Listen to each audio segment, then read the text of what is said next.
আসসালামু আলাইকুম। দূরের কাছে যে যেখানে বসে এই মুহূর্তে ভিডিওটা দেখছেন তাদের সবাইকে মাহফুজা কিচেন বিউটিতে ওয়েলকাম। আজ ভারতের দক্ষিণাঞ্চলের আন্ধ্রা ফিশ ফ্রাই কারি করব। এটা একটু স্পাইসি স্মোকি এবং একটু টক হালকা টক তেঁতুলের মার থাকবে, সাথে অন্যরকম একটা কম্বিনেশন, অন্যরকম একটা টেস্ট। খুবই সহজ, কারি পাতা এর মূল উপাদান এই রান্নাটার। তো সবকিছুই ব্যাটে বলে মিলে গেছে। তো চলুন কথা না বাড়িয়ে আমরা রান্নাটা শুরু করি। কতটা লোভনীয় হয়েছে দেখতেই পাচ্ছেন, অসম্ভব মজা হয়েছে। এটা আমি আপনাদের বলে বোঝাতে পারবো না, আপনারা এটা করলে এটা বুঝতে পারবেন এটা কতটা টেস্টি হয়। যে কোনো ফিশ দিয়েই এই কারিটা এইভাবে করা যায়, খুবই সহজ এবং খুবই ঝটপটে, একদম অল্প মশলা অল্প তেল, সব কিছুতেই অসম্ভব ভালো হয়। দেখতেই পাচ্ছেন কতটা লোভনীয় হয়েছে।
ভারতের দক্ষিণে আন্ধ্রপ্রদেশে যে ফিশ কারিটা করে আজ সেটাই করব।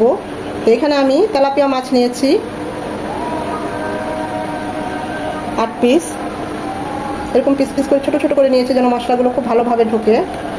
বাজার থেকে একবারে কেটে এনেছি।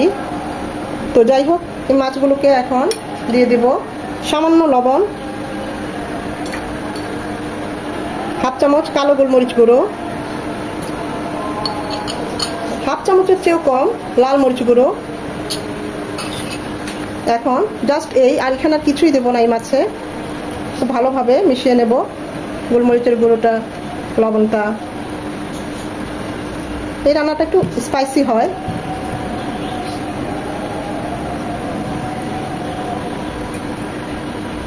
আমি হাত দিয়ে ভালোভাবে মেখে নিচ্ছি। সাদা গোলমরিচের গুঁড়ো থাকলে হাফ চামচ দিতে পারেন। ব্যাস, আমাদের মাছটা ম্যারিনেশন হয়ে গেছে। এটা রাখার কোনো দরকার নেই, আমরা এখনই চুলায় চলে যাব। এই রান্নার মূল উপকরণ হচ্ছে কারি পাতা, এটা অবশ্যই লাগবে এই ভারতীয় ফিশ কারিটা করতে। আর লাগছে তেঁতুলের মার। আমি এখানে সামান্য একটু হালকা কুসুম গরম পানি দিয়ে তেঁতুলগুলো ভিজিয়ে নিয়েছি। এখান থেকে মার বের করে নেব। মাছগুলো ভাজার আগে একদম জাস্ট একবার রিপিট করে আমি ময়দা টাচ করে নিচ্ছি। এতে খুব সুন্দর একটা টেক্সচার চলে আসবে। একদম কোনো এক্সট্রা কোনো কোড না, জাস্ট একবার টাচ করে নেওয়া। দেখতেই পাচ্ছেন আমি কিভাবে করছি। এটা কেন করছি এটা রিজনটা পরে বলছি।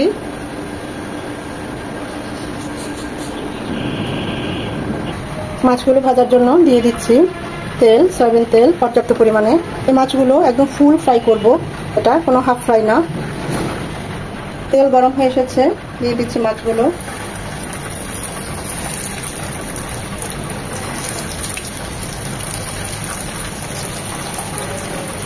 বাকিগুলো পরে দিতে হবে। জাস্ট 2 মিনিট ওপাশটা হবে। আমি যে ময়দা দিয়েছি সেটা রিজনটা এখন বলছি। যদি কখনো এরকম পুরনো ফ্রাই প্যান হয় আর নিচে লেগে যাওয়ার সম্ভাবনা থাকে, দেখবেন এই যে হালকা করে আমরা ময়দা পটটা দিয়েছি, এতে মাছগুলো নিচে লেগে যাবে না, একদম সাথে সাথে খুব সহজেই উঠে যাবে।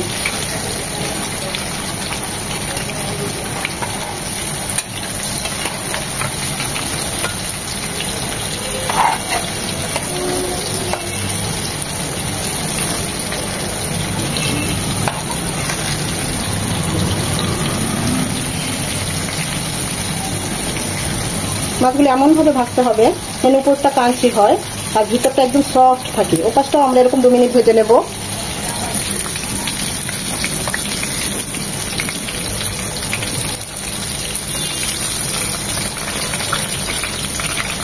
একটা পাশ এরকম একদম লাল করে ভেজে নিয়েছি, ওইটারই অপর পাশটা এরকম ভাবে ভেজে নিয়েছি। তার মানে ওই যে লাল করে ভেজেছি সেটা হবে খুবই ক্রাঞ্চি, আর উপরের সাইডটা একদম সফট হবে। এইভাবে মাছগুলো ভেজে নিতে হবে। তো পরের মাছগুলো এইভাবে ভেজে নিচ্ছি। এই রান্নার যেটা মূল আকর্ষণ কারি পাতা, আর দিয়ে দিচ্ছি 1/2 চামচ সর্ষে, সেটা দিয়ে ফোড়ন দিচ্ছি। সর্ষেটা ফুটে আসবে, কারি পাতাটাও ভাজা ভাজা হবে। দিয়ে দিব 5-6টা কাঁচামরিচ মাঝখানে কেটে দিয়েছি ঝালের জন্য, সেটাও 20-30 সেকেন্ড ভেজে নেব যাতে ঝালটা বের হয়ে আসে। একটা পেঁয়াজ কুচি, পেঁয়াজটা নরম হবে। ভারতের দক্ষিণ সাইডে যে রাষ্ট্রগুলো আছে সেখানে ঝালটা খুব পছন্দ করে ওরা। এই রান্নাটা মূলত খুবই স্পাইসি হয়, ঝাল হয়। তা আমি তো অতটা ঝাল করবো না, যাতে সবাই খাবো। এখানে আমি দিয়ে দিচ্ছি লাল কাশ্মীরি মরিচ গুঁড়ো। এতে কিন্তু ঝাল হয় না, কিন্তু কালারটা সুন্দর আসবে। আর ঝালের জন্য দিয়ে দিচ্ছি 1/2 চামচ শুকনো মরিচ গুঁড়ো। আপনারা ঝালটা যে যেমন খান বাড়িয়ে কমিয়ে নেবেন। এই তেলের মধ্যে মরিচ গুঁড়োটা ভেজে নেব। 1/2 চামচের চেয়েও কম হলুদ গুঁড়ো, 1/2 চামচ আদা রসুনের পেস্ট, সবকিছুই তেলের মধ্যে ভেজে নেব। আর দিয়ে দিব 1/2 চামচ চিনি। যেহেতু আমরা তেঁতুলের মাত্রা দেবো, চিনিটা অবশ্যই দিবেন।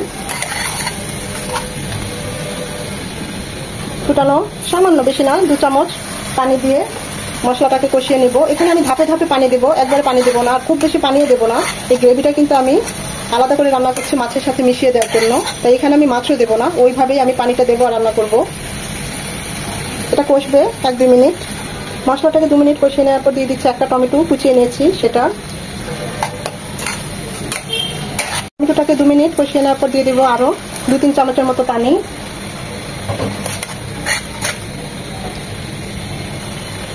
দিয়ে দিব 2 চামচ টমেটো সস। এখানে টমেটো পিউরিও দিতে পারেন।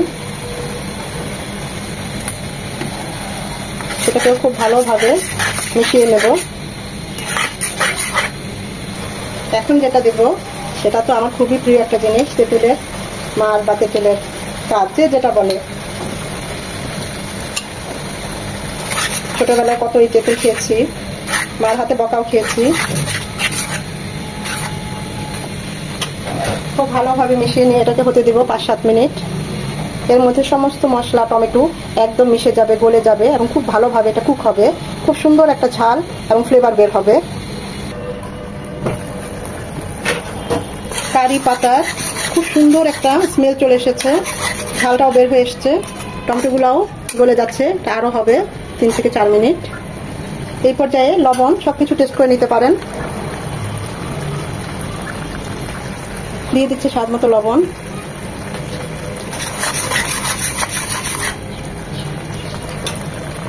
এখন আর ঢাকবো না, এভাবে আরো 2-3 মিনিট ঝোলটাকে টানিয়ে গ্রেভিটা করে নেব। যে যেমন গ্রেভি করেন, যদি একটু লিকুইড রাখতে চান এই পর্যায়ে মাছগুলো দিয়ে দিতে পারেন। আর যদি বলেন না গ্রেভিটা আরেকটু ঘন করব, তাহলে আরেকটু ঘন করতে পারেন। এটা সম্পূর্ণ আপনার চুজের উপর। সবশেষে দিয়ে দিব ধনেপাতা কুচি।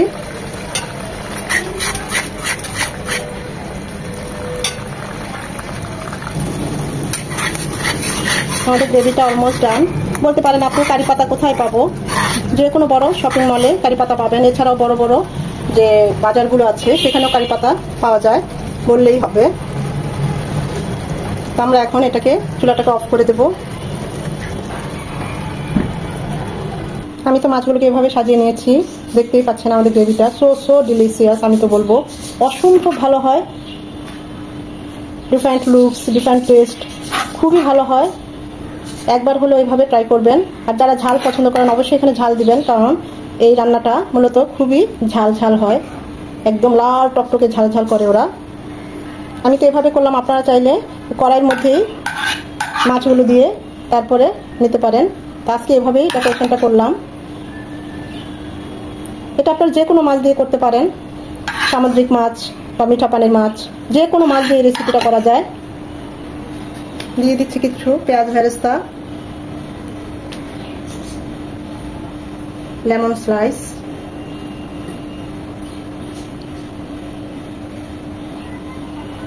রান্নার ক্ষেত্রে আমরা যখন যেটা ডেকোরেট করব ওটার সাথে রিলেটেড থাকতে হবে আমাদের এই ডেকোরেশনের। যে আমরা যাই নেই যেমন এখানে মাছ, সেটার সাথে লেবু খুব ভালো যায়, টমেটো শসা ভালো যায়।